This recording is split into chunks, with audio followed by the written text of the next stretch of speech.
আপনি দোয়া করতেন, ইয়া তুবা লিশাম, ইয়া তুবা লিশাম, শাম দেশের জন্য বরকত। আবার বিশ্বনবী বলতেন, আল্লাহুম্মা বারিক লানা ফি শামিনা, আল্লাহ আপনি আমার শাম দেশের উপরে বরকত দিয়েছে দেন। সুবহানাল্লাহ। এই শাম দেশের ভেতরে অনেক বরকত, কারণ এই শাম দেশের মধ্যে একটা মসজিদ আছে, মসজিদটার নাম হচ্ছে মসজিদুল আকসা। মসজিদটার নাম কি?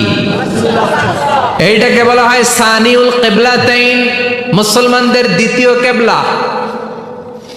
বিশ্বনবী মক্কা থেকে মদিনাতে হিজরত করার পরে মদিনায় যে 16 মাস কিংবা 17 মাস ওই মসজিদুল আকসার দিকে হয়ে নামাজ পড়েছেন। সুবহানাল্লাহ।